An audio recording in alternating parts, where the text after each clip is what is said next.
Football Friday continues here on the Game Plus television network. We are coast to coast on Game Plus across Canada and 32 U.S. states, talking a lot of CFL because we're in season, but NFL training camps are open too, and our viewers have some NFL questions for the coach, Jim Barker, five-time Grey Cup champion. 902-518-3033 is the text line. Hey, Coach, how you doing on this Football Friday?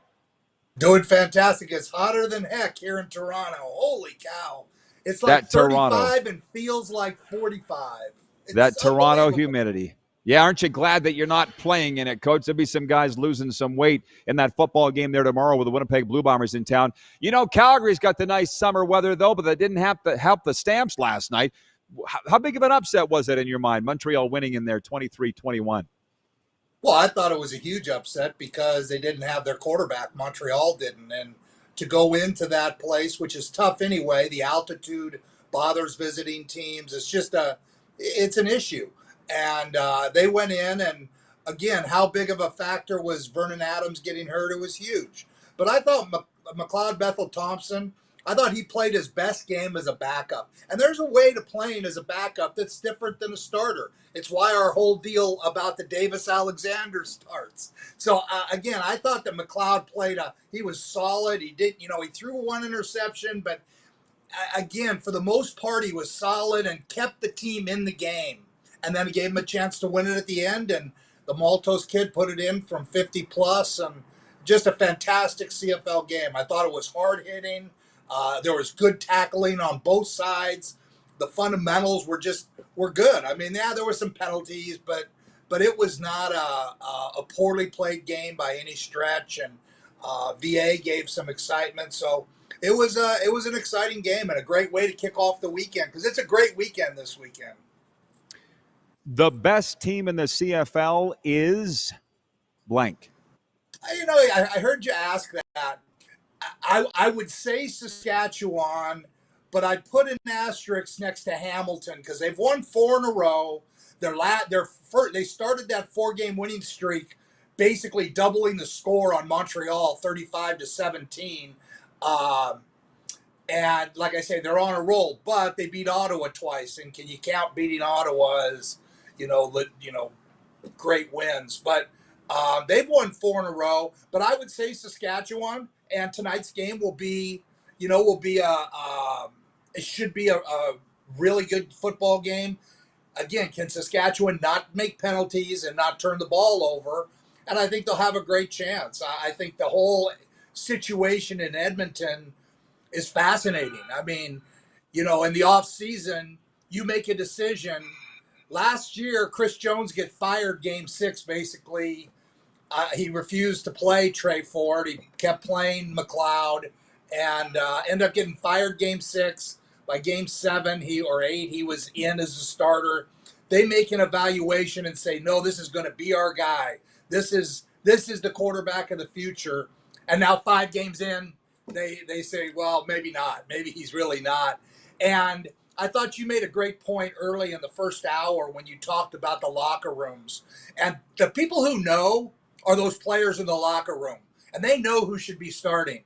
And how they come out and play, the kind of fire and the kind of excitement they play with is going to tell a lot of this story.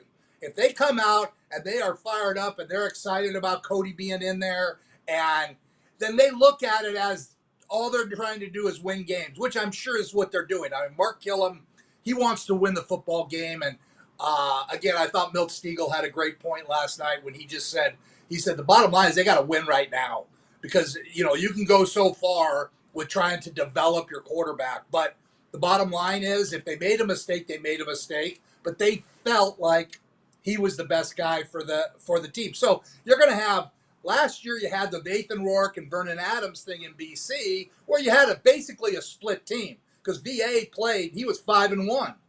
Then he gets hurt, and now when he comes back, Nathan Rourke's there, and he lost his job basically because he got hurt. And players – don't like that all the time. And I think it showed in how I didn't think they played very well for Nathan Rourke. I felt like when VA was back, you just had a sense the players wanted him on the field. I think you're going to feel some of that tonight. And that's, to me, the most fascinating thing of this game is how that Edmonton team comes out and the kind of focus they have. If it's a distraction, they're going to be jumping off sides. They're going to be having Mhm. penalties. They're going to be dropping passes. They're going to be doing all the things that they've done. I mean, too much of already. I mean, they're not 1-4, 1-5 because of Trey Ford. I don't think anybody No. thinks that. But the bottom line is they're 1-4, 1-5, and you can't change the whole team out. So what you do is you start there, and they feel like Cody gives. And again, going back to Saskatchewan is a great thing for Cody, and I mean the whole timing of everything may be set up for this. So that to me is what's going to make this game just fascinating. Absolutely. Because it's not Trey Ford's fault. That's why I'm shocked they're making a change. What's sad is that 20 years ago, 30 years ago, this would be the biggest thing ever. Cody Fajardo's return. Similarly, when Bobby Jurison returned with the Argos, you might have been with Toronto at the time at Sask. It was a big deal back then. And now it's not a big deal anymore because players switch all the time. And it's been a while Yeah, but since 2022. he's won a Grey Cup since then. He won a Yeah, Grey well, Cup in Montreal. I mean, he was old news. They forgot about him at that point as, I mean, Zach Caleros. He comes in there and nobody even remembers he played. It's like, I know. I mean, so again, it's I think if it was his first game back, bitter breakup, those kind of things, maybe there would be more, but it wasn't that. He's already won a Grey Cup. He's, but it'll be exciting for Cody. And again, Cody likes, he kind of those kind of things drive him. Of course. I mean, let's not think he's not bubbling right now. He is, but he's not talking about it.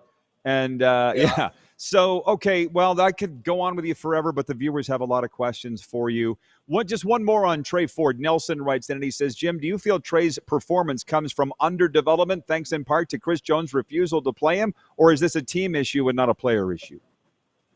I think Chris Jones did the same thing Mark Killam's doing. Chris Jones played the guy he thought should have been the quarterback. And from what I understand in training camp, if this would have been, I think what they should have done with Trey, I think it would have been much easier for him, is let him compete in training camp. Don't hand him the job. He didn't do anything to deserve being handed the job. And let him compete with Cody. If he wins the job, great. I've heard from multiple people, both coaching, front office, and players, that if they did it that way, Cody would have been the quarterback coming out of training camp. So, again, is it a lack of development? Is he ever going to be able to see the field properly? I mean, teams now, you see they're defensing him in terms of not allowing him the big runs. He's going to get his runs and his runs behind the line of scrimmage, and he's going to make that occasional spectacular play, but he's going to miss guys wide open. And in this league, with the windows and with 3-down football, you can't do that.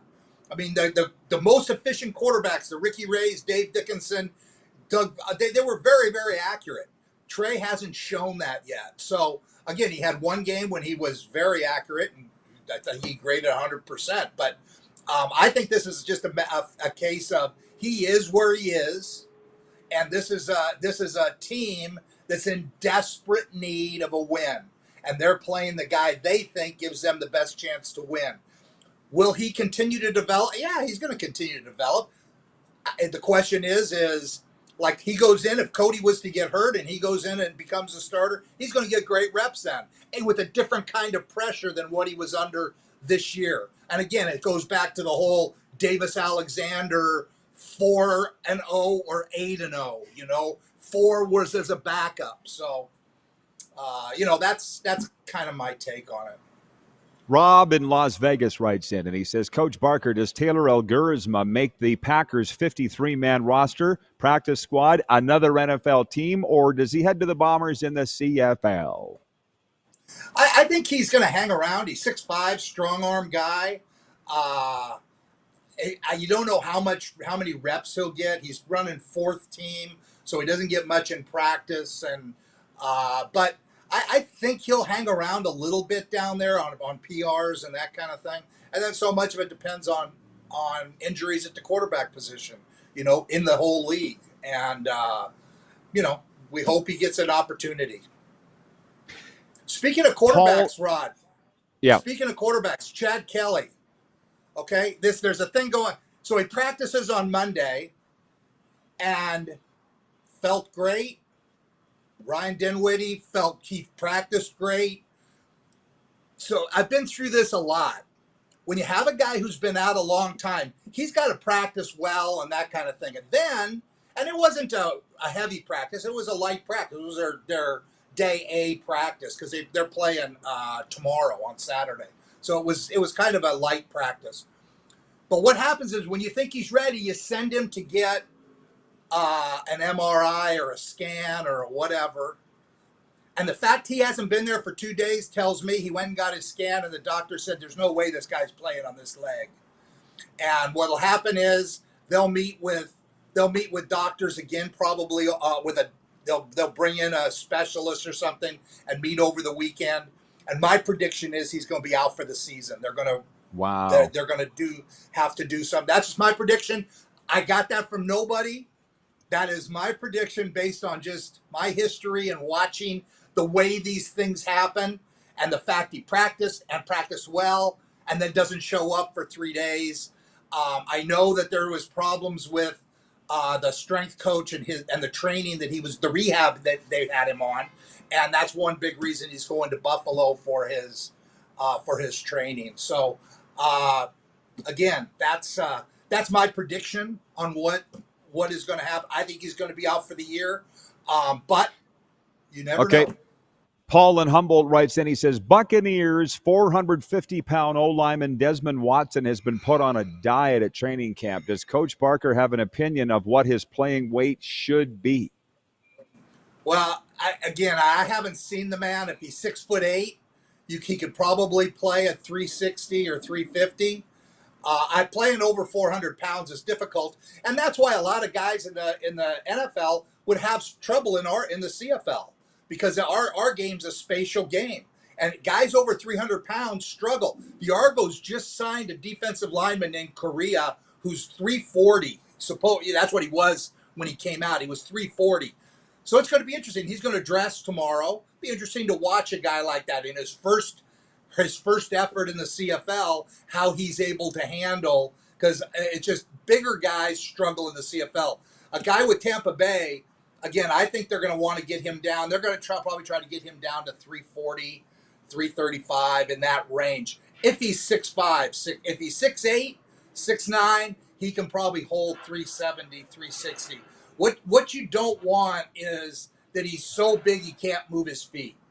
And when you get that, then you basically end up with major problems, and so I think that's where they'll try to go. In the NFL, it's interesting because there's two holdouts that just fascinate me. Trey Hendrickson with Cincinnati, because Cincinnati goes and drafts. They draft Shamar, a defensive end. He doesn't come to terms yet, and so Trey Hendrickson, he wants more money. He leaves. And then Terry McLaurin with Washington. Washington has a great year. Jaden Daniels has a great year. A lot because of that guy. And he's not the fastest. He's a G. Simon. Catches everything. Great leader. He's everything you want on your football team. And he just doesn't report. And that's going to do some damage to that whole Washington situation, So those two, I like watching holdouts and why they hold out and how long, and is it because they just don't want to do training camp, or is it the other? And you talked about Jerry Jones. I got to throw this in because when you say these things and I think about him, Jerry Jones doesn't care what you talk about with the Cowboys. Just talk about the Cowboys and not the Texans and not anything else. Talk about the Cowboys. I don't care if you like what I say or not. I just want you talking about them. Come on, you should know I know that. it. Of course, I know it. But the thing is, as a fan, and they're one of the last teams that I'm a fan of anymore. And he's ruining it because publicity doesn't win championships. You know what I'm talking about. Bill writes in. He says, thanks for the update on Kelly. I agree with you. Go Argos. That's from Bill. Colt wants to know, Coach, what are your thoughts on P.J. Walker's performance last night with all his experience he had as an NFL quarterback? I was shocked by how he played. I just was really surprised. But it goes to show the difference in the games. And when you haven't played enough of the 12-man game. It shows, and that it was sad. I mean, I was expecting so much more. I thought PJ Walker would come up here and be fantastic. He runs well. He throws the ball on the run well. He sees the field well in the American game. But again, this is a different game. And so I was really disappointed. I really thought he was going to come down and take him and Paredes is going to have a chance to win the game at the end. So did I.